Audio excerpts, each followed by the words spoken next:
El cielo sobre Los Cabos había decidido desatar una tormenta inusual aquella tarde de noviembre, pero ni siquiera la lluvia torrencial podía borrar la sonrisa temblorosa de mi rostro. Protegía con mi propio cuerpo, bajo un paraguas desgastado, una caja de cartón blanco atada con un listón carmesí. Adentro descansaba un pastel Red Velvet, el favorito absoluto de mi hija Valeria. Cumplía 45 años. Había pasado las últimas 3 semanas ahorrando meticulosamente, recortando gastos en mi medicación para la artritis y comprando en el mercado de rebajas solo para reunir los 2.800 pesos que costaba esa obra maestra de la repostería francesa en la pastelería más exclusiva de la ciudad. Para mí, no era solo un pastel, era un símbolo, un recordatorio de los días en que ella era una niña y mis abrazos eran su refugio. El taxi me dejó frente a las imponentes puertas de hierro forjado de su mansión en Pedregal, el vecindario más codiciado de la región, donde las casas se asoman al océano Pacífico con una arrogancia que siempre me hizo sentir pequeña. Pagué al conductor con mis últimas monedas, apreté la caja contra mi pecho y caminé por el sendero de piedra caliza iluminado por luces empotradas. Cada paso sobre esa piedra me recordaba el 1.000.000 de pesos que yo misma había transferido de mi fondo de jubilación hacía 6 años para cubrir el pago inicial de esta misma propiedad. Dinero que reuní trabajando turnos dobles como enfermera en jefe durante 4 décadas. Suspiré, alisando mi vestido color lavanda, el único elegante que me quedaba, y toqué el timbre de bronce. La puerta de caoba maciza se abrió, pero no fue Valeria quien me recibió, sino una empleada uniformada que me miró con una mezcla de lástima y confusión. Desde el vestíbulo, el eco de copas de cristal chocando, risas estridentes y música de jazz inundaba el ambiente. Era una fiesta ostentosa. Había al menos 50 personas vestidas con ropa de diseñador, bebiendo champán que costaba más que mi pensión mensual. Diego, mi yerno, un hombre cuya principal ocupación parecía ser encadenar fracasos empresariales financiados por mis ahorros, estaba en el centro de la sala, presumiendo un reloj suizo que seguramente yo, indirectamente, le había comprado al rescatarlo de su última crisis de liquidez. Busqué a Valeria con la mirada. La encontré cerca de los ventanales inmensos. Llevaba un vestido de seda esmeralda que resaltaba su figura perfecta, producto de las costosas cirugías estéticas que yo había pagado bajo la excusa de mejorar su autoestima tras su primer divorcio.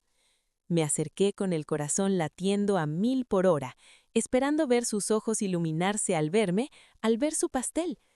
«Mi amor, feliz cumpleaños», dije con la voz quebrada por la emoción, extendiendo la caja hacia ella.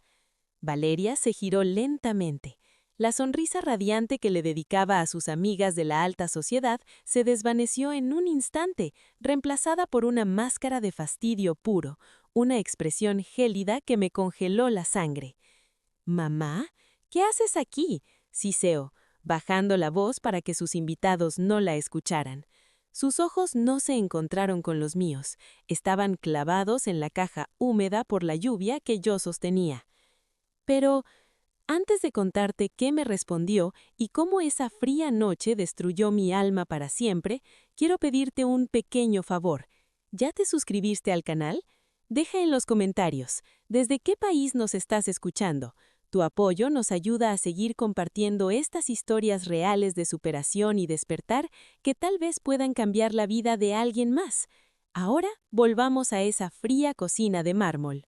Me tomó por el codo con una fuerza innecesaria y me arrastró lejos de las miradas curiosas, empujándome hacia la inmensa cocina de mármol de Carrara, el mismo que yo misma había pagado para que hicieran toda la reforma. «Te traje tu favorito, Red Velvet», balbuceé, sintiendo que el aire se volvía denso. Mis manos temblaban tanto que casi dejo caer la caja sobre la isla central. Valeria soltó un suspiro dramático, cruzándose de brazos. «¿En serio, mamá? ¿Un pastel?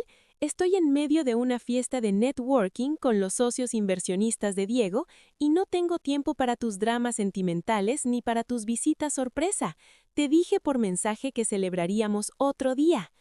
Solo quería darte un abrazo, hija. Hace casi 3 meses que no respondes mis llamadas, a menos que sea para que te cubra la cuota del Colegio Internacional de los Niños, respondí, sintiendo cómo las primeras lágrimas amenazaban por desbordarse.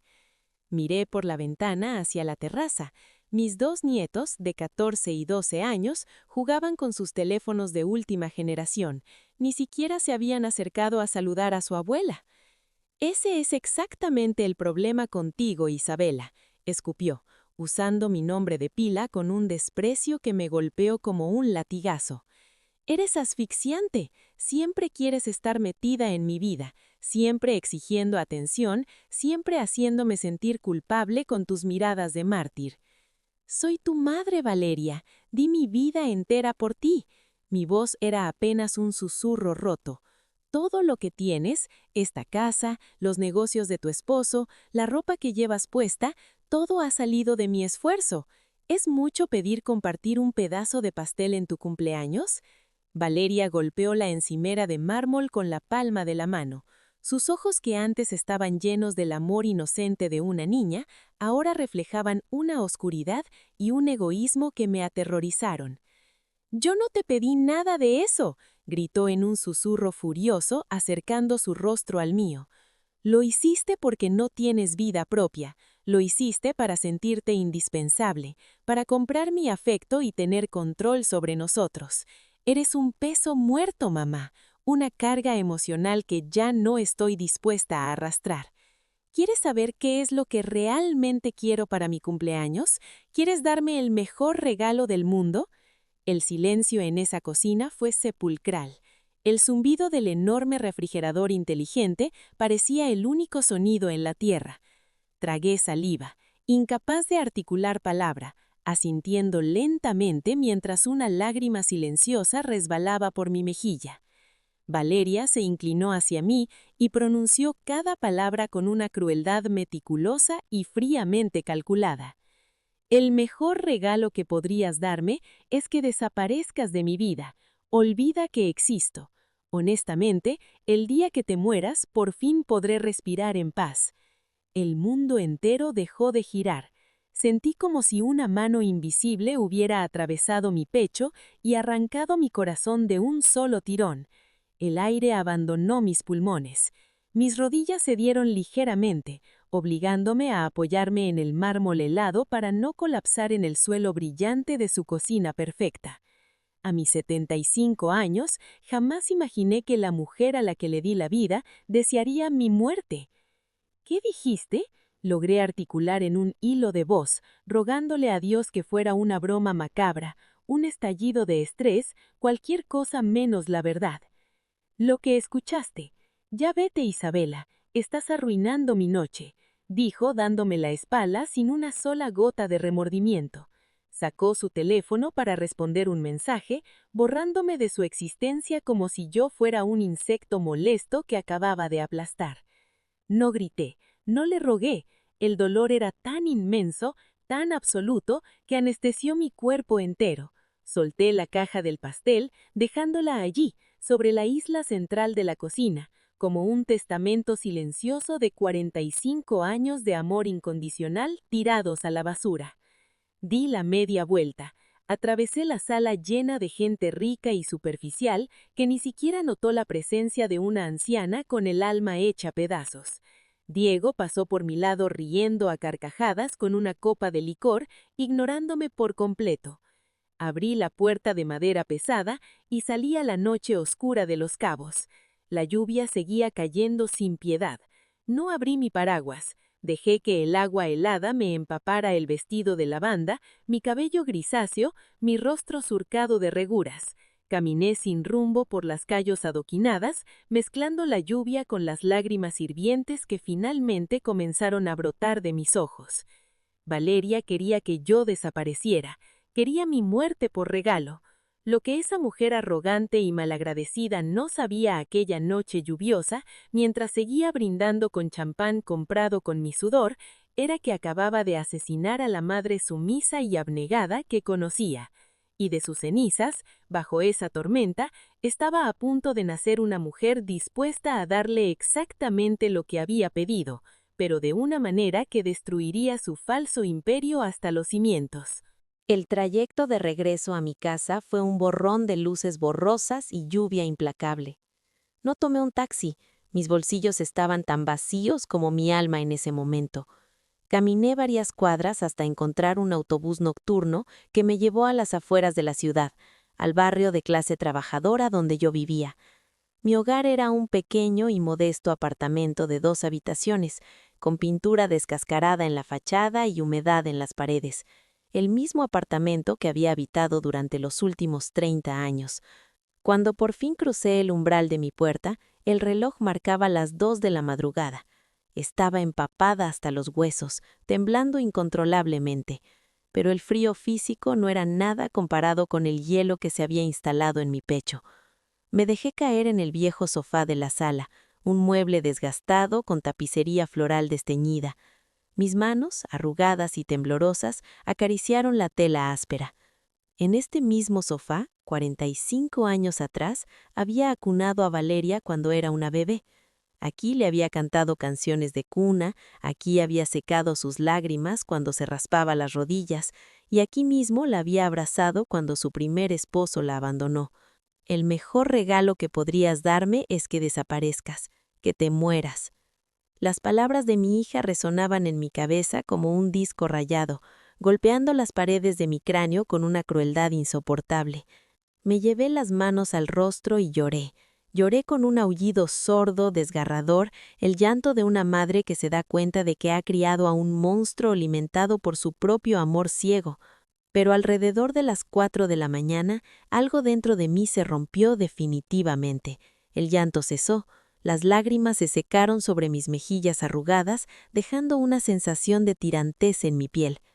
Me puse de pie en la oscuridad, caminé hacia mi habitación y encendí la pequeña lámpara de noche. Como exenfermera en jefe, siempre fui una mujer meticulosa, obsesionada con el orden y los registros. Abrí la puerta de mi armario, me arrodillé y saqué una vieja caja fuerte de metal oxidado que guardaba bajo unas mantas. La abrí con manos que ya no temblaban. Adentro no había joyas ni lingotes de oro. Había carpetas llenas de recibos amarillentos, estados de cuenta bancarios, contratos firmados y comprobantes de transferencias. La historia financiera de mi maternidad. Llevé la caja a la pequeña mesa del comedor, encendí la luz del techo y saqué una vieja calculadora de botones grandes. Me preparé una taza de café negro y amargo y comencé a sumar. Necesitaba ver la verdad. Necesitaba cuantificar mi dolor. El primer recibo me devolvió a 38 años atrás. Valeria tenía 7 años y había sido diagnosticada con asma severa y neumonía recurrente. El seguro público no cubría los tratamientos especializados ni los inhaladores importados que necesitaba para poder respirar sin ahogarse. Sumé las facturas de la clínica privada, 180,000 pesos a lo largo de 5 años. Para pagar eso, recordé con un nudo en la garganta, había empeñado el reloj de oro y el anillo de bodas de mi difunto esposo, las únicas reliquias que me quedaban de él. Valeria pudo respirar, pero yo perdí los recuerdos del amor de mi vida. Seguí pasando las hojas. A sus 25 años, Valeria exigió una boda digna de un cuento de hadas para casarse con su primer esposo, un aspirante actor sin futuro. «Mamá, es el día más importante de mi vida. Si me amas, harás que sea perfecto», me había dicho con esos ojos de niña mimada. Hipotequé este mismo apartamento viejo para pagar el banquete en un hotel de 5 estrellas, el vestido de seda importada y la luna de miel en París. Total, 650,000 pesos. El matrimonio duró apenas 3 años, pero yo seguí pagando la hipoteca durante 15. La calculadora seguía sumando, con su sonido mecánico cortando el silencio de la madrugada. Clic, clic, clic. Luego llegaron los años de Diego, el segundo esposo, el encantador estafador de traje a medida. Encontré los comprobantes de transferencias bancarias a su nombre. Suegrita, es una inversión segura, le devolveré el doble en 6 meses, me decía cada vez que venía a pedirme prestado. Sumé el fracaso de su empresa de importaciones, el colapso de su agencia de marketing fantasma y el rescate financiero para evitar que le embargaran sus autos de lujo. 850,000 pesos esfumados en la nada. Nunca vi un solo centavo de regreso. Pero el golpe maestro estaba en la última carpeta gruesa, la mansión en Pedregal y el estilo de vida actual. Encontré el contrato donde yo, con mi firma ingenua, autorizaba el retiro de 1,200,000 pesos de mi fondo de jubilación para el pago inicial de esa casa frente al mar, porque los niños necesitan espacio para crecer, mamá. A eso le sumé las cuotas trimestrales de los colegios internacionales bilingües de mis nietos, aquellos que ni siquiera me saludaron ayer, y los 400,000 pesos que financiaron la clínica estética donde Valeria ahora se creía una empresaria exitosa, olvidando convenientemente quién había pagado el equipo láser y el alquiler del local. A las 6 de la mañana, los primeros rayos del sol de Los Cabos comenzaron a filtrarse por las persianas polvorientas de mi ventana. Presioné el botón de igual en la calculadora. La pantalla de cristal líquido parpadeó y mostró una cifra que me dejó paralizada. 5,430,000 pesos, más de $270,000 estadounidenses. Me quedé mirando esos números negros sobre el fondo gris de la pantalla. Era una fortuna absoluta.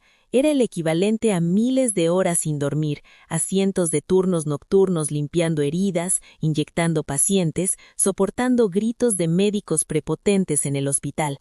Era el dinero con el que yo podría haber viajado por toda Europa, haber comprado una casa cómoda para mi vejez o simplemente el dinero para pagar los tratamientos privados para mis propias rodillas destrozadas por la artritis. En lugar de eso, había vaciado mi vida entera para llenar el pozo sin fondo de la avaricia de mi hija. Le había dado alas de oro y una vez que aprendió a volar, decidió que yo era una piedra atada a su tobillo. Mientras miraba la calculadora, ocurrió algo mágico y aterrador al mismo tiempo. El dolor agudo que me desgarraba el pecho, esa sensación de traición insoportable, comenzó a transformarse. La tristeza se evaporó bajo el calor de una nueva emoción, una emoción fría, punzante y maravillosamente lúcida. No sentí rabia descontrolada, sentí una claridad de diamante, una iluminación absoluta. Entendí que Valeria nunca me había amado, nunca me vio como una madre ni como un ser humano con necesidades, sueños o dolores. Para ella yo era simplemente un cajero automático vivo, una póliza de seguro inagotable. Mi presencia en su vida era solo tolerada mientras mi billetera estuviera abierta. Al exigirle cariño, afecto o tiempo, me había convertido en una molestia. Y ahora que creía tener la vida resuelta en su mansión, finalmente se había quitado la máscara. Tomé mi taza de café, que ya estaba completamente frío, y le di un sorbo largo. Sabía a tierra, pero me supo a gloria. Me levanté de la mesa, caminé hacia el baño y me miré en el espejo. Vi a una mujer de 75 años, con ojeras oscuras, el cabello revuelto y los ojos rojos, pero detrás de ese agotamiento vi una chispa que había dormido durante más de 4 décadas, la chispa del amor propio. ¿Quieres que desaparezca, Valeria?, le susurré a mi reflejo en el espejo con una sonrisa helada dibujándose en mis labios. Cuidado con lo que deseas, mi niña, porque te lo voy a conceder. A las 7 de la mañana, el sol de Los Cabos finalmente rompió las nubes grises, iluminando mi modesto apartamento con una luz dorada y reveladora. El dolor en mi pecho seguía ahí, pero ya no era una herida abierta que sangraba lástima. Se había cauterizado, convirtiéndose en un escudo de hierro. Como enfermera jefa durante 4 décadas, había aprendido a mantener la sangre fría en las peores salas de emergencias. Había visto la muerte de frente, había estabilizado pacientes con heridas mortales. Ahora, era mi propia vida la que necesitaba resucitación, y el tratamiento requería la amputación total de mi pasado. Entré al baño y dejé que el agua hirviendo de la ducha lavara los restos de la anciana sumisa que había llorado bajo la lluvia la noche anterior. Mientras el vapor llenaba la habitación, tomé una decisión clínica: fría e irrevocable. Valeria quería que yo desapareciera. Le iba a conceder su deseo, pero me llevaría conmigo hasta el último centavo de la dignidad y el patrimonio que aún me quedaban. Abrí mi armario, y en lugar de mis habituales suéteres tejidos y faldas anticuadas, saqué un traje sastre de lino color marfil que había comprado años atrás para una convención médica, y que casi nunca usaba por miedo a arruinarlo. Me apliqué un poco de lápiz labial rojo, algo que no hacía desde que enviudé. Me calcé unos zapatos cómodos pero elegantes, y recogí mi cabello en un moño impecable. Al mirarme al espejo, ya no vi a la pobre abuela Isabela, vi a una matriarca lista para la guerra. A las 8:50 am, yo era la primera persona en la fila esperando a que abrieran las puertas de cristal del Banco Central de la Península. El aire acondicionado del lugar me recibió con su habitual frescura. Caminé directamente hacia el escritorio del gerente de sucursal, el señor Morales, un hombre que me conocía desde hacía 15 años. «Doña Isabela, qué milagro verla tan temprano. ¿En qué la puedo ayudar hoy? ¿Vino a hacer el depósito mensual para la cuenta de emergencias de Valeria?», preguntó con una sonrisa amable, acomodándose las gafas. «Buenos días, Roberto», respondí con una voz tan firme que hasta yo misma me sorprendí. Me senté con la espalda recta, cruzando las manos sobre mi bolso. «No, vine a hacer exactamente lo contrario. Quiero cerrar la cuenta conjunta número 774-892 inmediatamente». El señor Morales parpadeó, confundido, y tecleó rápidamente en su computadora. «Pero, doña Isabela, esa cuenta tiene un saldo de 450,000 pesos. Es el fondo que usted ha estado construyendo para la universidad de sus nietos y los imprevistos de la clínica de su hija. ¿Está segura? Si cerramos la cuenta conjunta, Valeria perderá el acceso a estos fondos a partir de este mismo segundo». «Absolutamente segura, Roberto», dije, sacando mi identificación oficial y colocándola sobre su escritorio con un golpe seco. «Transfiera cada centavo de ese dinero a mi cuenta personal privada, y quiero que bloquee cualquier intento de cargo automático que venga de las tarjetas de crédito suplementarias que están a nombre de mi yerno, Diego». Ver esos 450,000 pesos regresar a mi control exclusivo fue como recibir la primera bocanada de oxígeno después de haber estado ahogándome durante años. Sentí un poder embriagador corriendo por mis venas. La primera arteria financiera de Valeria acababa de cortarse con precisión quirúrgica. Siguiente parada: el despacho legal del licenciado Castillo, mi abogado y viejo amigo de la familia. El plan de Isabela apenas comenzaba, y lo que descubrió en la oficina del abogado cambiaría el destino de la arrogante Valeria para siempre. Pero antes de revelarte ese oscuro secreto legal, si esta historia te está atrapando tanto como a nosotros, no olvides darle me gusta a este video y suscribirte activamente. Cuéntanos en los comentarios, ¿alguna vez has tenido que alejarte de un familiar tóxico para proteger tu salud mental? Te leemos. Ahora, entremos al despacho del abogado Castillo. El olor a cuero viejo y papel me envolvió al entrar a la oficina. El abogado Castillo, un hombre de 70 años con una mente brillante y un corazón honesto, me escuchó en absoluto silencio durante 20 minutos mientras le relataba los horrores de la noche anterior. Le conté sobre el pastel, la lluvia, las humillaciones de Diego y, finalmente, el deseo de muerte que me escupió Valeria en la cara. Cuando terminé, Castillo se quitó los lentes, visiblemente conmocionado. Su rostro se enrojeció de indignación. «Es una infamia, Isabela. Esa niña nació en cuna de oro gracias a tus desvelos, y ahora actúa como si fueras basura», murmuró el abogado apretando los puños sobre el escritorio de caoba. «¿Qué quieres hacer? Dime que no viniste a firmarle las escrituras de tu apartamento para salvar otro de los negocios fracasados de ese parásito de Diego». «Vine a destruir el castillo de naipes que les construí», respondí con frialdad. «Quiero revisar el contrato de la hipoteca de la mansión en Pedregal. Sabes bien que yo puse el 30% del pago inicial sacándolo de mi rejubilación, pero más importante aún, yo firmé como su aval principal ante el banco». Castillo asintió lentamente. sus ojos brillando con una mezcla de sorpresa y profunda admiración. Pidió a su secretaria que trajera el grueso expediente. Pasó las páginas rápidamente hasta detenerse en una cláusula específica. De repente, una sonrisa afilada apareció en el rostro del viejo abogado. «Isabela, los dioses de la justicia están de tu lado», dijo, girando el documento hacia mí. «Como aval, tú eres responsable si ellos dejan de pagar. Pero aquí está el truco que Valeria y su esposo olvidaron. Diego ha estado fallando en sus pagos. Se han atrasado en las 2 últimas cuotas hipotecarias. El banco ya estaba preparándose para enviarte una notificación de cobro a ti». «¿Y qué significa eso para mí?», pregunté, inclinándome hacia adelante. «Significa que bajo la ley de este estado y según esta cláusula específica de riesgo de incumplimiento, puedes notificar formalmente al banco que retiras tu respaldo financiero por insolvencia comprobada de los deudores primarios. Al hacerlo, como ellos no tienen cómo demostrar ingresos estables sin tu historial crediticio, el banco exigirá el pago total de la deuda en un plazo de 30 días. Si no pagan, y sabemos que no tienen con qué, el banco ejecutará la hipoteca y les quitará la mansión». El silencio se apoderó de la habitación. Si firmaba ese documento, Valeria perdería la casa de sus sueños, la piscina infinita, el estatus social que tanto amaba. Perdería el escenario donde anoche me había humillado.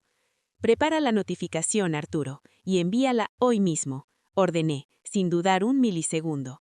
«Además, quiero cancelar mi tarjeta de crédito que está vinculada a su seguro médico premium. Si quieren cirugías plásticas y habitaciones VIP en hospitales privados, tendrán que pagarlas ellos mismos».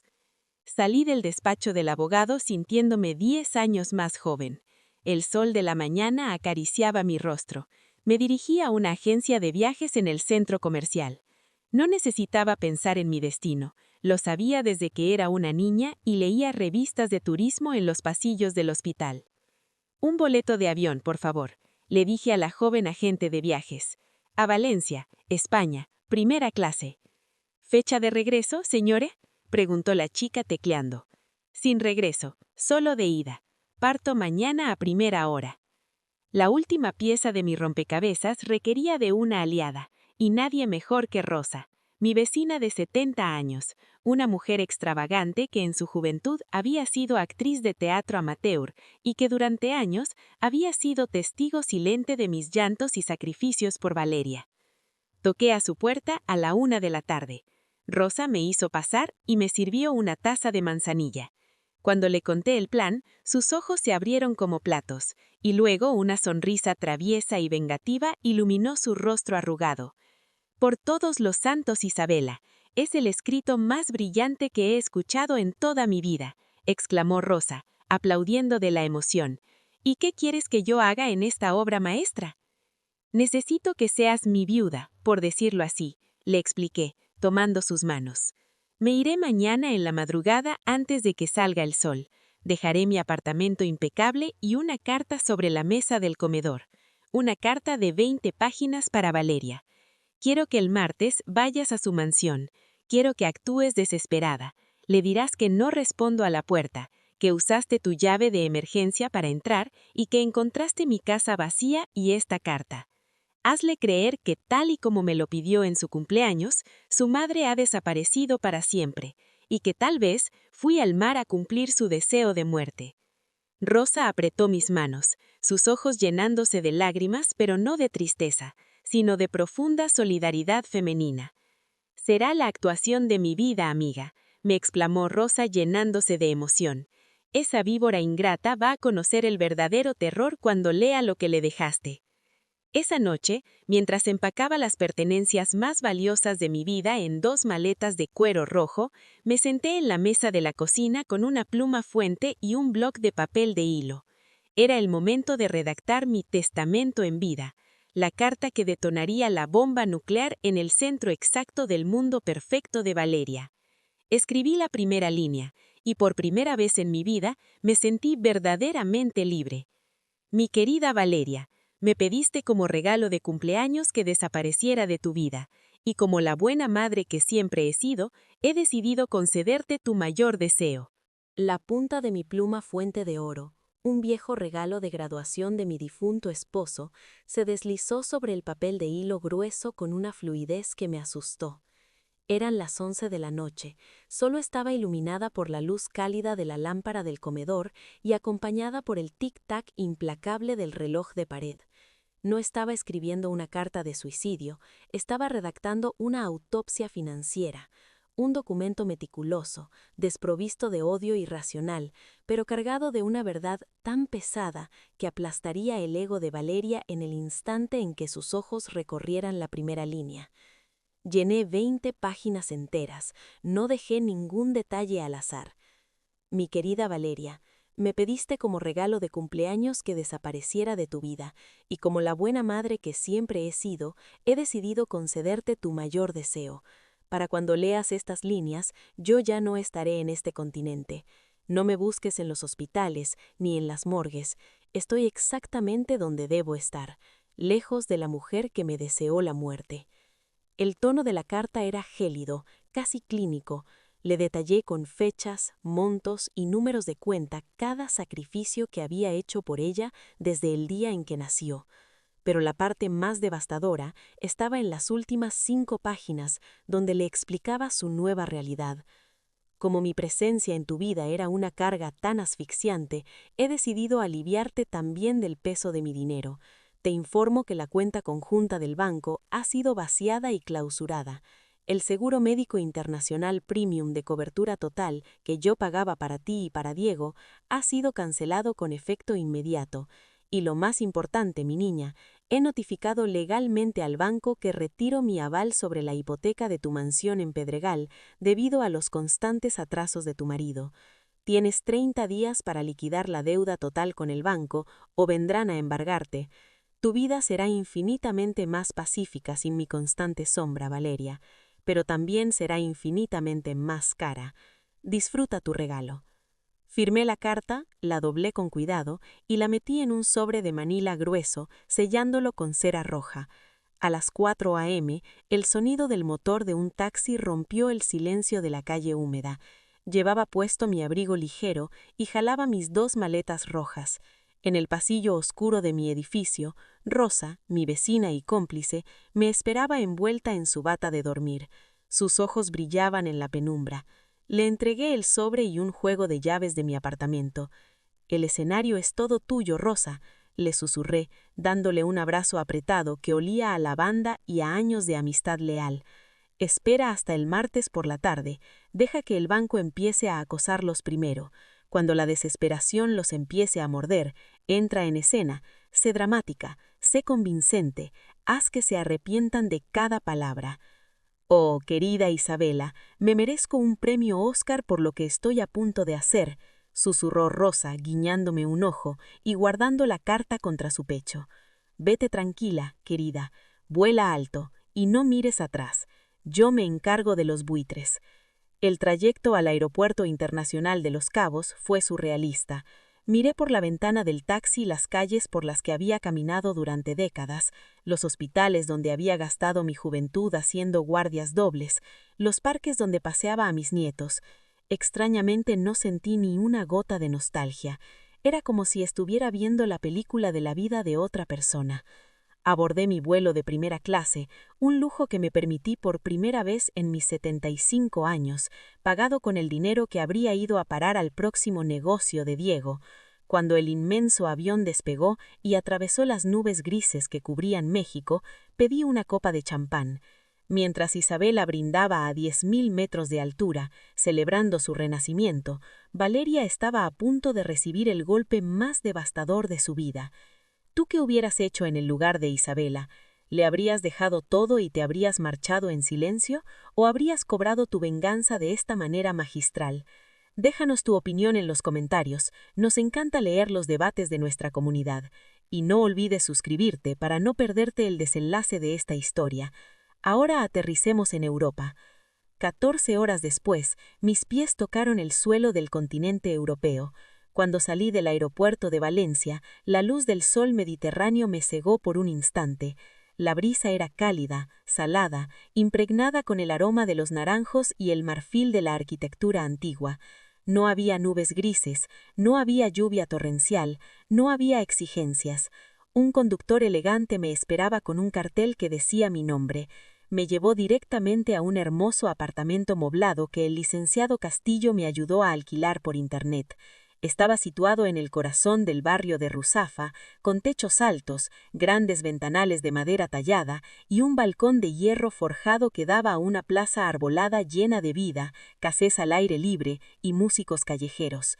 Dejé mis maletas en el suelo de mosaico antiguo y caminé hacia el balcón. Abrí las puertas de par en par, el murmullo alegre de la gente, el tintineo de las tazas de café y el sonido de una guitarra española inundaron mi nueva sala.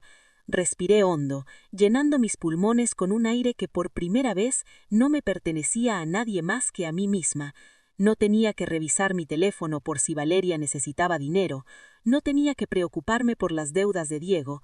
A mis 75 años, mi vida finalmente acababa de comenzar. Esa misma tarde, mientras yo me sentaba en una terraza soleada cerca de la ciudad de las ciencias y las artes, pidiendo una auténtica paella valenciana y una copa de vino tinto de la región, a más de 9.000 kilómetros de distancia, en la exclusiva Sola de Pedregal, en Los Cabos, la bomba estaba a punto de detonar. Era martes, las 5:00 p.m., hora México. Frente a la inmensa puerta de caoba de Manancia de Valeria, Rosa se detuvo. Llevaba el cabello estratégicamente despeinado, sin maquillaje, y había frotado un poco de cebolla en un pañuelo para asegurarse de tener los ojos rojos e inyectados en sangre. Vestía un abrigo oscuro, apretando el sobre de Manila 20 páginas con manos temblorosas. Rosa tomó una respiración profunda, invocando sus mejores años de actriz de teatro, dejó escapar un sollozo ahogado y presionó el timbre de bronce repetidas veces, sin parar, como si la vida misma dependiera de ello. El imperio de mentiras de Valeria estaba a segundos de colapsar, y yo, desde mi balcón en España, levanté mi copa de vino hacia el horizonte, lista para disfrutar el espectáculo a la distancia. El sonido estridente del timbre de bronce resonó por toda la mansión de Pedregal, interrumpiendo la apacible tarde de martes de Valeria. La misma empleada doméstica que me había mirado con lástima la noche del cumpleaños abrió la pesada puerta de caoba. Antes de que pudiera pronunciar una palabra, Rosa irrumpió en el vestíbulo como un huracán de angustia calculada. «¡Valeria! ¿Dónde está Valeria?», gritó Rosa, con la voz desgarrada y el rostro empapado en lágrimas. Llevaba el sobre de Manila apretado contra su pecho tembloroso, interpretando el papel de la vecina horrorizada con una maestría digna de los mejores escenarios teatrales. Valeria apareció en la cima de la gran escalera de caracol, envuelta en una bata de seda importada, sosteniendo una taza de té matcha. Frunció el ceño con profunda irritación al ver a la anciana mojando su alfombra persa. «Señora Rosa, ¿qué demonios hace usted aquí gritando como loca? Esta es una propiedad privada», espetó Valeria, bajando los escalones con altivez. «Es tu madre, Valeria», sollozó Rosa, dejándose caer dramáticamente de rodillas sobre el primer escalón. «Ayer fui a buscarla y no me abrió. Hoy tampoco. Usé mi llave de emergencia y el apartamento estaba completamente vacío. Sus maletas no están, su ropa desapareció. Lo único que encontré sobre la mesa del comedor fue esta carta con tu nombre. Ella me había contado lo que le dijiste el sábado, lo de su cumpleaños. Valeria, por Dios, ¿qué le hiciste? ¿Y si cometió una locura? ¿Y si fue al mar a cumplir tu maldito deseo de muerte?» El rostro de Valeria palideció por un microsegundo, pero su egoísmo era un escudo demasiado grueso. Arrebató el sobre de las manos de Rosa con brusquedad, rompiendo el sello de cera roja. «Por favor, Rosa, no seas ridícula. Conozco a Isabela mejor que nadie.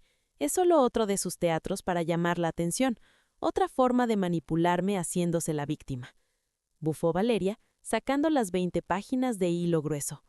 Desplegó la primera hoja con una sonrisa burlona.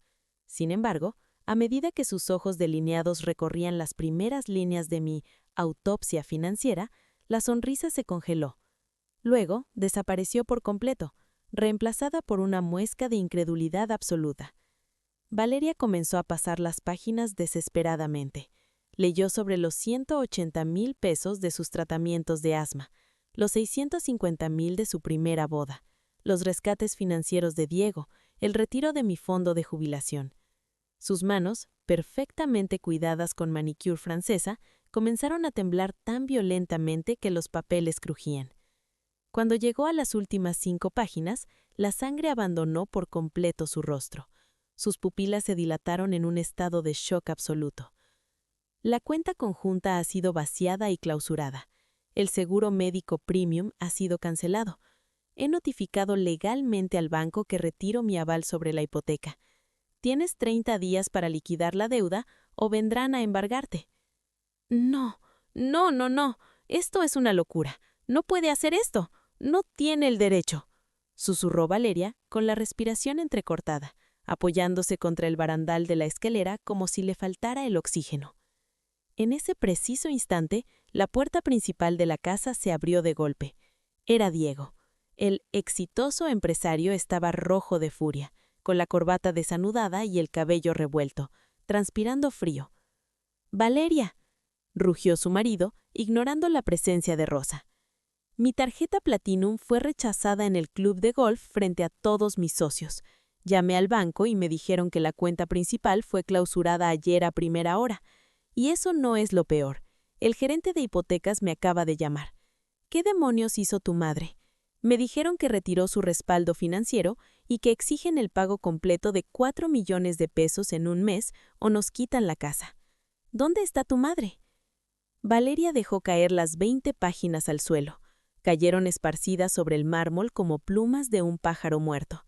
Miró a su esposo con los ojos desorbitados y por primera vez en toda su vida privilegiada experimentó el verdadero terror de la ruina.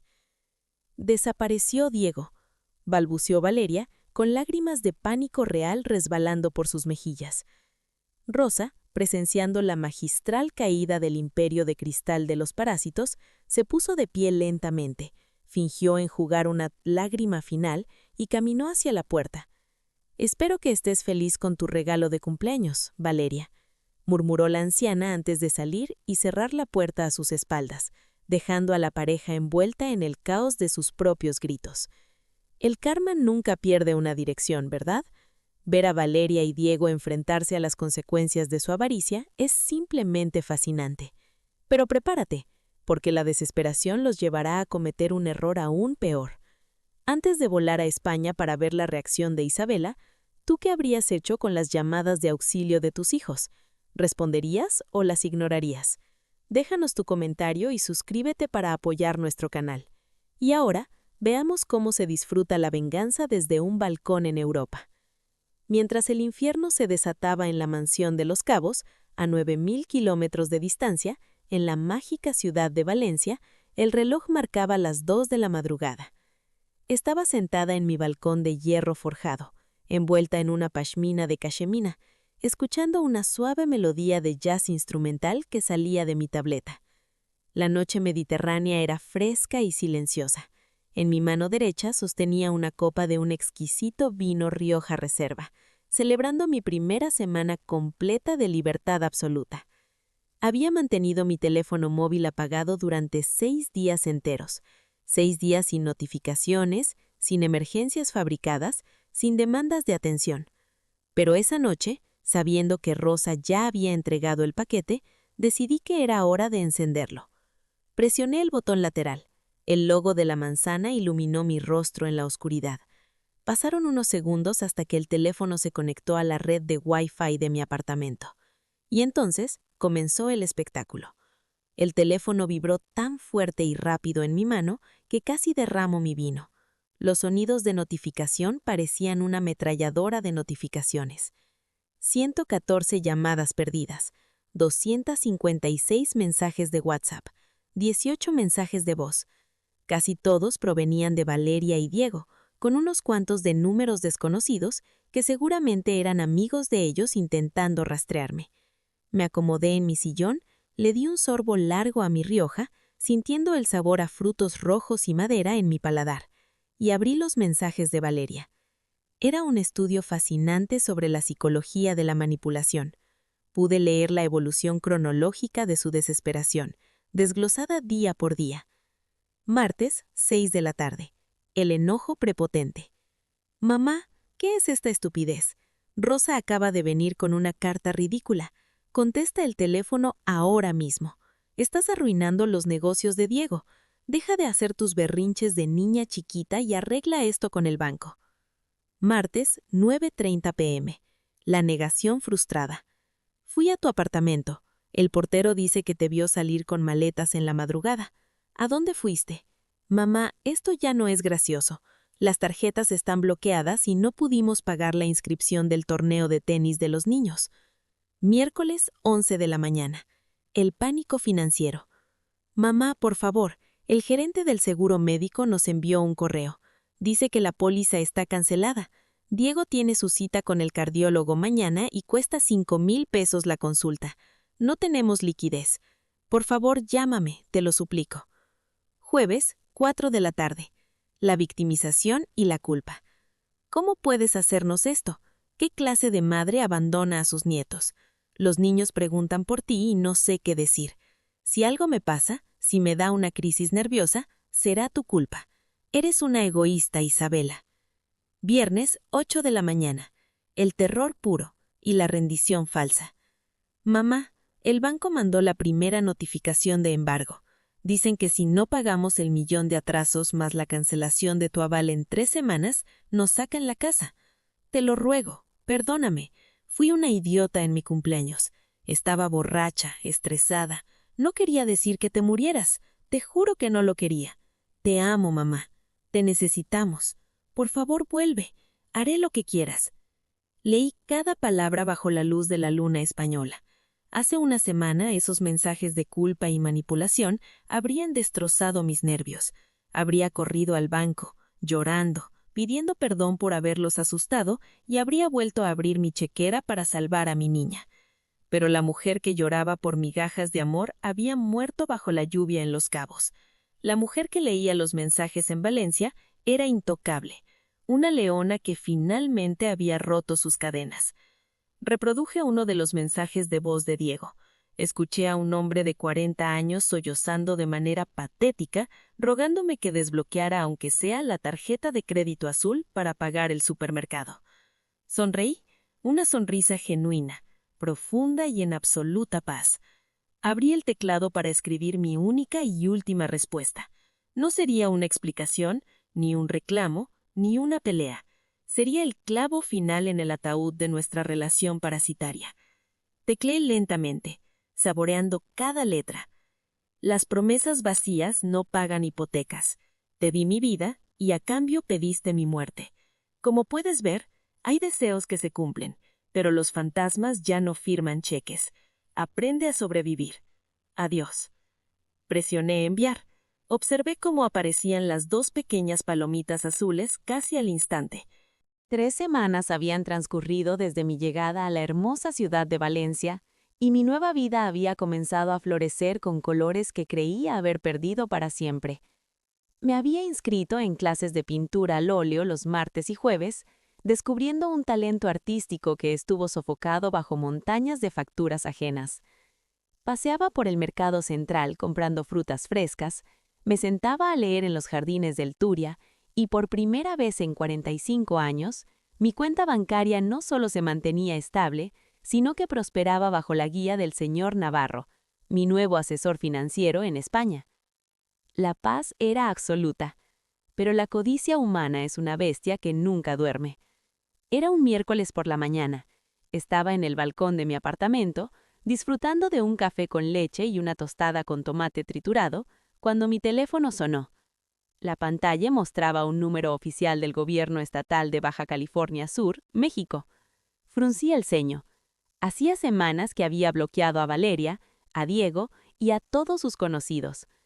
Intrigada y con una extraña punzada en el estómago, contesté.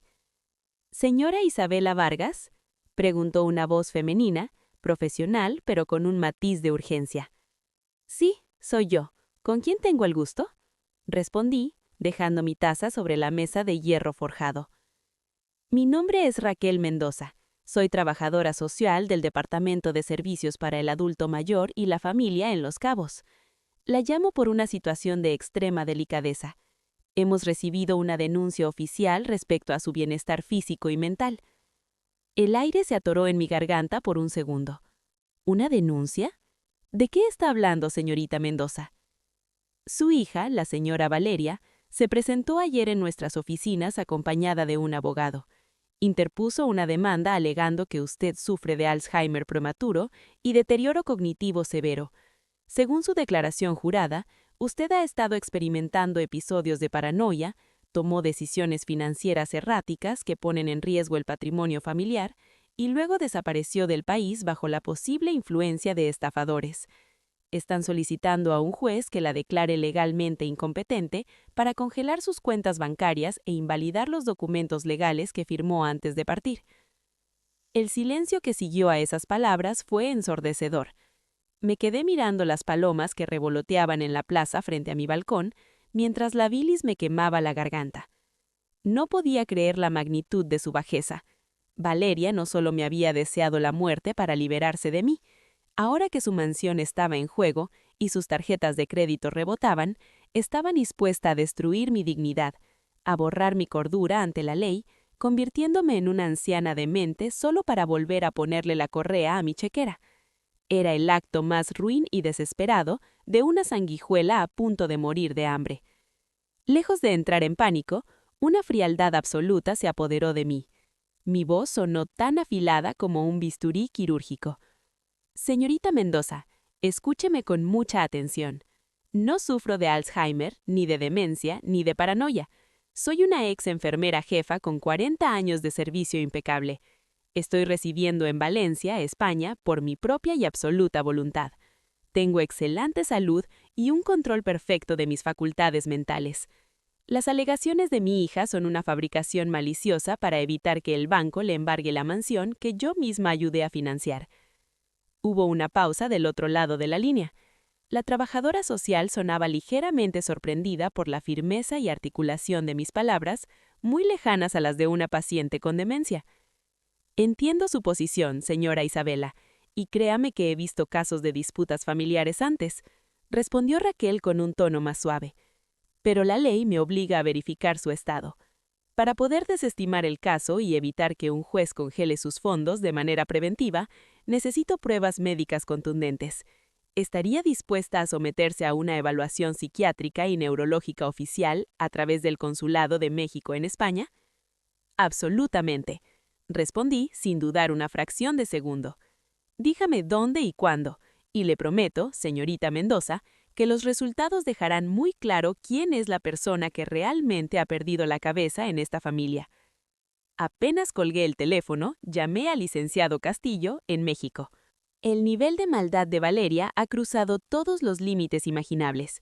Intentar declarar loca a tu propia madre para robarle su dinero es un acto imperdonable.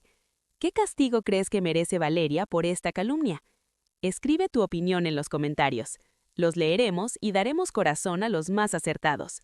Si aún no te has suscrito, hazlo ahora y activa la campanita para no perderte el jaque mate que Isabela está a punto de dar. Continuemos con la venganza legal. Cuando el licenciado Castillo escuchó lo que Valeria había hecho, soltó un insulto ahogado que jamás le había escuchado pronunciar en 20 años de amistad. «Esa maldita arpía», exclamó Castillo, golpeando su escritorio. Esto explica por qué ayer recibí una notificación de un abogadillo de quinta que contrató Diego, intentando impugnar la cancelación de tu aval hipotecario por incapacidad mental del firmante. Están acorralados, Isabela. El banco les dio el ultimátum. O pagan los 4 millones de pesos en 2 semanas, o proceden con el desalojo. Por eso están intentando declararte incompetente, para que un juez revoque tu orden y tú vuelvas a ser la garante de su deuda.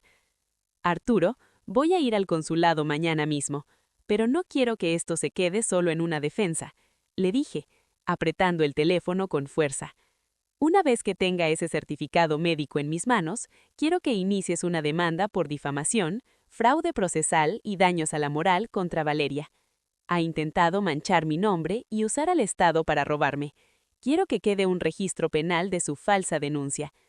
Será un absoluto placer, mi querida amiga, respondió Castillo, y pude escuchar la sonrisa depredadora del viejo abogado a través de la línea. Te enviaré los formularios consulares de inmediato. 2 días después, crucé las majestuosas puertas del Consulado de México en Barcelona, a donde había viajado en tren de alta velocidad. Me recibió el doctor Cárdenas, un neurólogo y psiquiatra forense asignada por el gobierno para realizar la pericia. La evaluación duró 3 largas horas. Me hizo pruebas de memoria a corto y largo plazo, exámenes de lógica, cálculos matemáticos complejos, reconocimiento espacial y una profunda entrevista psicológica. Le conté la historia completa, sin omitir la frase de cumpleaños que desató mi huida, ni las sumas millonarias que había dilapidado en mi hija. Al finalizar, el doctor Cárdenas apagó su grabadora de voz, se quitó las gafas y me miró con una mezcla de profundo respeto y empatía. «Señora Isabela», dijo el médico esbozando una sonrisa cálida, «no solo está usted en perfecta salud mental, sino que posee una de las mentes más brillantes, analíticas y resilientes que he evaluado en meses. No hay ni la más mínima sombra de deterioro cognitivo. Lo que sí veo es a una mujer que finalmente sanó del síndrome de la madre sobreprotectora». «¿Entonces el informe será concluyente, doctor?», pregunté, sintiendo que un peso enorme se levantaba de mis hombros. «Absolutamente blindado», afirmó, firmando y sellando un documento oficial con el membrete del consulado. «Voy a redactar un informe detallado que enviaré directamente a Servicios Sociales y al juzgado en Los Cabos. Declararé que usted es totalmente competente y que la demanda de su hija carece de cualquier fundamento clínico. De hecho, sugeriré que se investigue a los demandantes por intento de fraude financiero». Salí del consulado con el documento original apostillado en mis manos. Era mi escudo de oro macizo. Era la prueba de hierro que destruiría la última artimaña de Valeria. Esa misma tarde escaneé el documento y se lo envié al licenciado Castillo. A la mañana siguiente, en México, Castillo se presentó personalmente en las oficinas de Servicios Sociales y posteriormente en la gerencia legal del banco, depositando copias certificadas del dictamen psiquiátrico forense. Recibí la confirmación de la trabajadora social, Raquel Mendoza, apenas unas horas después. «Señora Isabela, he recibido el expediente consular», dijo Raquel, y su voz denotaba una profunda indignación hacia mi hija. «El caso de incapacidad queda cerrado permanentemente a su favor. He notificado a la señora Valeria y a su abogado que sus alegaciones han sido declaradas infundadas y fraudulentas. Además, dejamos una nota de advertencia en el sistema estatal por uso indebido de los servicios de protección al adulto mayor. Nadie volverá a dudar de sus decisiones legales». El jaque mate había sido ejecutado a la perfección. Valeria había intentado usar el sistema para aplastarme, pero el sistema se había dado la vuelta y ahora apuntaba directamente hacia ella. Habían agotado su último recurso. Sin mi dinero, sin mi historial de crédito y sin la posibilidad de declararme loca, el reloj de arena de su mansión acababa de quedarse sin sus últimos granos. La ejecución hipotecaria era inminente, y la caída desde la cima de la alta sociedad de Los Cabos prometía ser el espectáculo más doloroso de su vida. Y yo, con una taza de té en mi balcón en Valencia, estaba lista para ver cómo el banco derribaba sus puertas de caoba. El tiempo tiene una manera fascinante de poner a cada quien en el lugar que le corresponde. 6 meses habían pasado desde mi llegada a Valencia. La primavera había teñido los jardines del Turia de un verde vibrante y las flores de azahar perfumaban las calles adoquinadas. Mi vida se había convertido en una rutina de placeres sencillos y lujos merecidos. Ya no era la madre exhausta que contaba monedas para comprar un pastel. Era una mujer libre, respetada y rodeada de nuevos amigos genuinos en mi club de lectura y mis clases de pintura. Pero mientras yo florecía bajo el sol del Mediterráneo, a 9.000 kilómetros de distancia, en la península de Baja California, el invierno financiero de mi hija había llegado a su punto de congelación absoluto. Era una cálida tarde de jueves cuando mi teléfono sonó. La pantalla mostraba el rostro sonriente de Rosa, mi incondicional vecina y espía personal en Los Cabos. Contesté de inmediato, acomodándome en el sofá de mi sala con una taza de té de manzanilla. «Isabela, mi querida amiga, tienes que sentarte para escuchar esto», exclamó Rosa, su voz vibrando con una emoción casi adolescente. «Estoy sentada, Rosa. Cuéntamelo todo. No omitas ningún detalle», respondí, sintiendo que una sonrisa de anticipación se dibujaba en mis labios. Ayer fue el día del juicio final en Pedregal, comenzó Rosa, relatando la escena como si fuera la locutora de una obra de teatro épica. El banco ejecutó el desalojo. El licenciado Castillo me mantuvo informada, y yo misma pasé por la calle fingiendo pasear al perro de mi hermana. Isabela, fue un espectáculo dantesco. Cerré los ojos, imaginando la escena mientras Rosa la pintaba con palabras. Me contó cómo 2 camiones de mudanza de bajo costo estaban estacionados frente a la imponente mansión de caoba al cristal. Como los vecinos de la alta sociedad de Los Cabos, esos mismos que bebían champán en la fiesta de cumpleaños de Valeria, ahora observaban desde sus balcones con miradas de desdén y cuchicheos venenosos. Diego, el gran empresario, sudaba a mares mientras cargaba cajas de cartón llenas de ropa, gritándole a los cargadores porque no tenían dinero para pagar un servicio completo de empaque. Y Valeria, mi arrogante hija, la mujer que me había humillado frente a todos.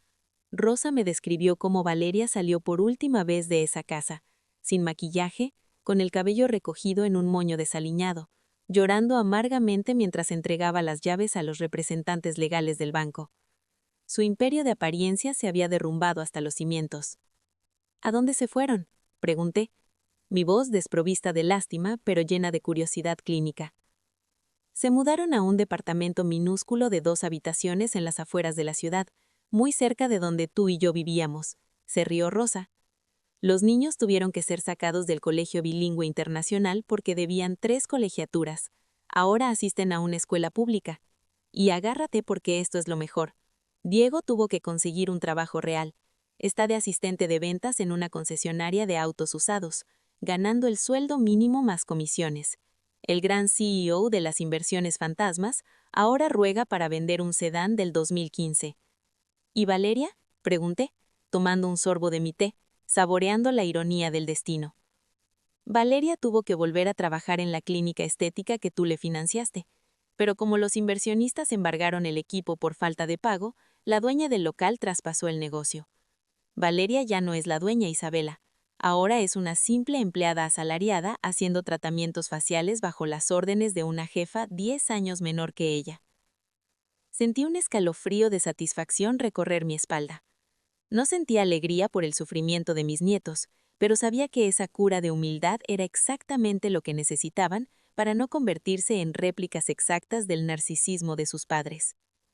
Por primera vez en sus vidas, Valeria y Diego estaban experimentando la realidad sin una red de seguridad. Sin mi dinero, sin mis sacrificios, enfrentando las consecuencias puras y duras de su parasitismo. La justicia divina a veces tarda, pero siempre llega con la factura exacta. Ver a quienes te humillaron caer desde lo más alto es una lección de vida que no tiene precio. ¿Sientes que el karma fue justo con Valeria y Diego? ¿O crees que el castigo fue demasiado severo? Queremos saber tu opinión. Déjanos tu respuesta en la caja de comentarios. Y si esta historia de empoderamiento te inspira, dale like y comparte este video con alguien que necesite aprender a poner límites. Ahora, prepárate para el golpe maestro financiero de Isabela. Al día siguiente de la llamada de Rosa, recibí la comunicación oficial que terminaría de coronar mi victoria. El licenciado Castillo me llamó desde su despacho en México. Su voz denotaba el triunfo de un estratega militar que acababa de ganar la guerra. Isabela, te llamo para darte las cifras finales de nuestra pequeña operación de limpieza, anunció Castillo con orgullo. La mansión de Pedregal fue subastada por el banco ayer por la tarde. Como tú eras la aval que notificó el riesgo y ejecutó la cláusula de protección, y además tenías el registro de haber aportado el 30% del pago inicial original desde tu fondo de jubilación, la ley estipula que debes recuperar tu capital antes de que el banco liquide el remanente de la deuda de Diego. Mi corazón dio un salto. ¿Qué significa eso en números reales, Arturo? Eso significa que el banco te ha devuelto tu 1.200.000 pesos originales. Pero eso no es todo. Debido a la plusvalía de la propiedad en estos últimos 6 años e intereses acumulados de protección al aval, el juez ordenó una compensación adicional a tu favor. El banco acaba de transferir a tu cuenta española un total de 2.800.000 pesos. Me quedé sin hálito. Había recuperado mi inversión original y había ganado más del doble en intereses y plusvalía. Dinero que, de haber seguido siendo la madre sumisa, se habría esfumado en las garras de los acreedores de Diego. Hay más, continuó Castillo, disfrutando de mi asombro. Ayer también cerramos la venta de tu antiguo apartamento. Se vendió muy bien. Después de pagar mis honorarios e impuestos, he transferido otros 1.500.000 pesos a tu cuenta europea. Hice los cálculos mentales mientras miraba por la ventana de mi balcón. Los 2.800.000 de la casa de Valeria, los 1.500.000 de mi apartamento, sumados a los ahorros que había logrado rescatar de la cuenta conjunta y mis inversiones en España con el señor Navarro. A mis 75 años, mi patrimonio neto líquido superaba los 6.500.000 pesos, más de 350.000 euros. Yo, la mujer a la que le reclamaron por llevar un simple pastel de cumpleaños de 2.800 pesos, yo, la anciana que se había negado a comprar su medicación para complacer a su hija, ahora era una mujer auténticamente rica. Esa noche me puse mi traje sastre de lino color marfil, me pinté los labios de un rojo desafiante y caminé hacia uno de los restaurantes de mariscos más exclusivos de Valencia, ubicado cerca del puerto. Pedí langosta, una botella de su mejor champán francés, el mismo que Valeria debía con sus falsos amigos, y brindé en absoluta soledad. Levanté la copa de cristal tallado hacia el cielo estrellado. Brindé por la Isabela que había muerto bajo la lluvia en Los Cabos. Brindé por las lágrimas derramadas y los sacrificios invisibles, pero sobre todo brindé por la mujer formidable en la que me había convertido.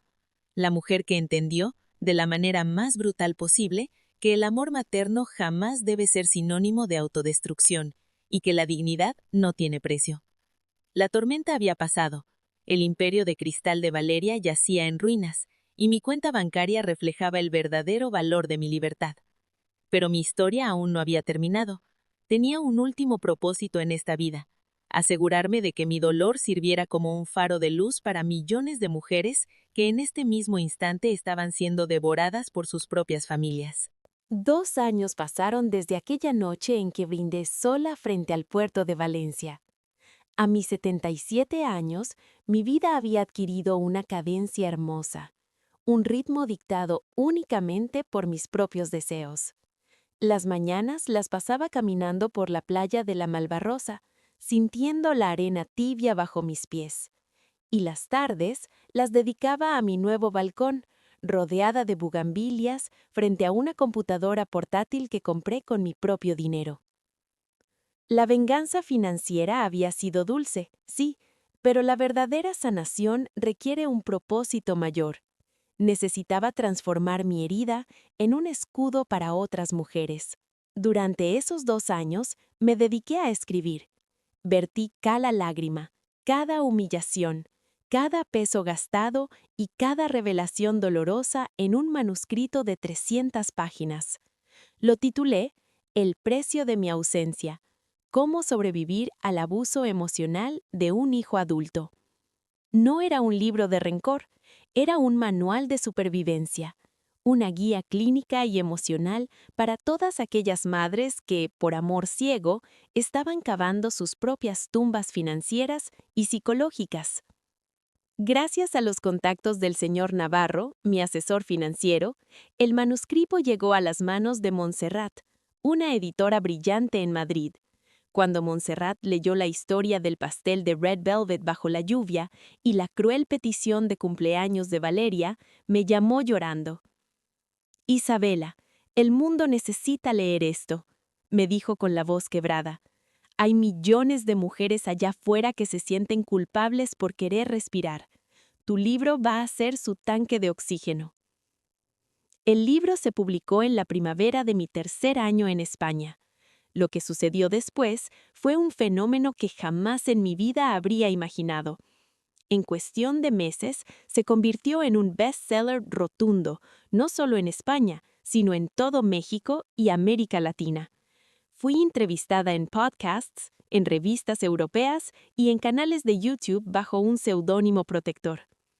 Mi buzón de correo, tanto el virtual como el físico, se inundó de cartas que me hacían llorar de profunda gratitud.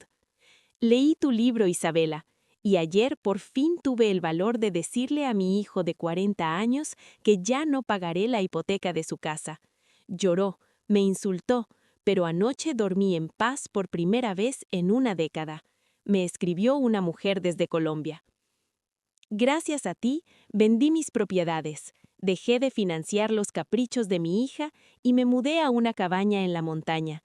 Tu valentía me salvó la vida, compartió otra lectora desde Argentina.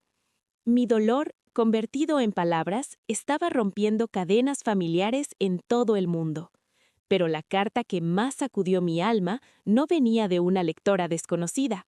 Llegó un martes por la mañana, en un sobre físico con sellos postales de México. La caligrafía en el frente era inconfundiblemente joven, temblorosa pero esmerada. Mi corazón dio un vuelco cuando la abrí. Era de mis nietos, que ahora tenían 16 y 14 años. Querida abuela Isabela, comenzaba la carta escrita con tinta azul.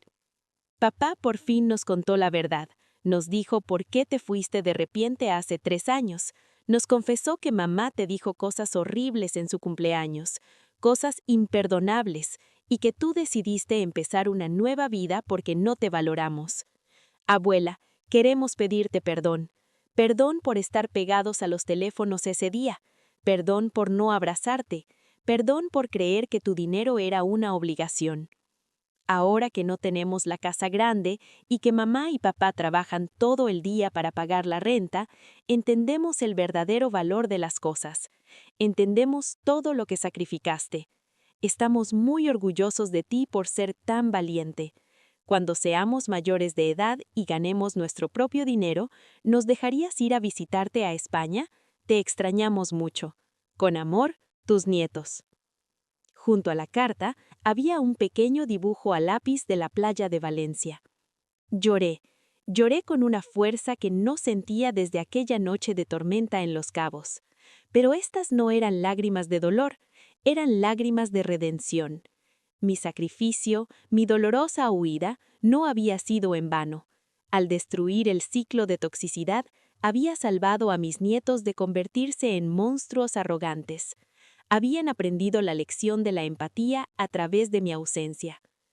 Tomé mi pluma fuente de oro y les respondí esa misma tarde. Mis niños adorados, las puertas de mi corazón y de mi casa en Valencia estarán abiertas para ustedes el día que puedan cruzar el océano por sus propios medios. Conserven esa humildad, porque es el tesoro más grande que poseerán en la vida. Los amo profundamente. Una semana después de enviar esa carta, la última pieza del rompecabezas del karma cayó en su lugar. Recibí un correo electrónico. La dirección del remitente me paralizó los dedos sobre el teclado. Era Valeria, mi hija, con quien no había cruzado una sola palabra en más de 3 años. Había burlado mis bloqueos creando una cuenta de correo nueva. El asunto del correo decía: leí tu libro, perdóname. Con la respiración contenida, abrí el mensaje. Mamá, Isabela, alguien en la clínica dejó una copia de tu libro en la sala de descanso. Reconocí la historia en el primer capítulo. Reconocí el pastel. Reconocí mis propias palabras crueles. No tienes idea de cuánto he llorado. Perder la casa, perder los lujos, ver a Diego humillado, todo eso fue un infierno. Pero nada, absolutamente nada se compara con el asco que sentí por mí misma al leer en esas páginas el monstruo en el que me convertí. Me he dado cuenta de que durante toda mi vida te traté como a un cajero automático, no como a una madre. Entiendo por qué te fuiste, entiendo por qué nos quitaste todo. Lo merecíamos. Trabajo 12 horas al día, mis manos están destruidas y apenas llego a fin de mes.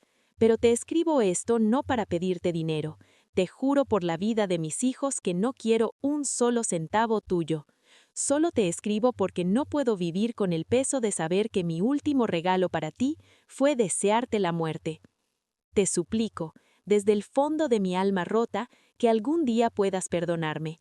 Te amo, mamá, y espero que allá en España seas tan inmensamente feliz como mereces ser.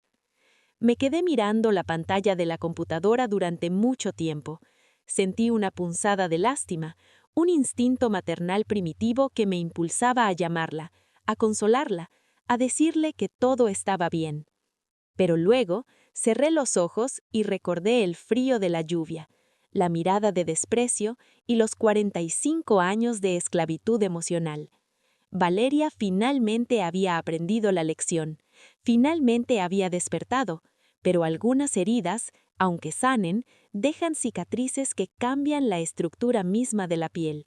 Algunos puentes, una vez que se reducen a cenizas, simplemente no pueden volver a construirse, porque la orilla del otro lado ya no existe.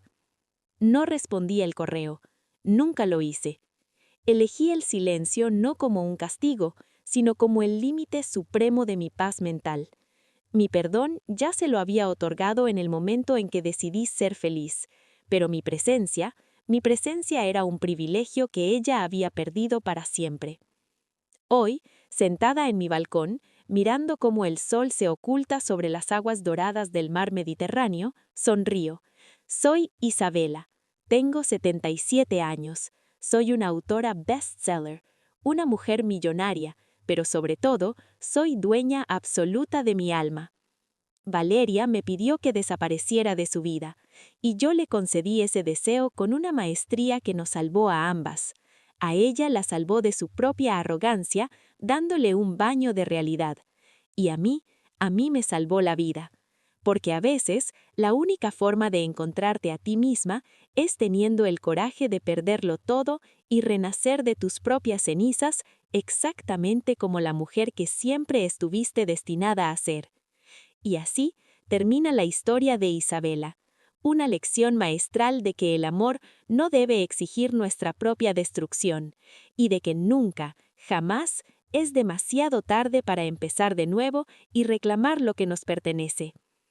Si esta historia resonó en tu corazón, si alguna vez te has sentido utilizado por las personas que más amas y encontraste en las palabras de Isabela el valor que necesitabas, por favor suscríbete a nuestro canal y déjanos un me gusta.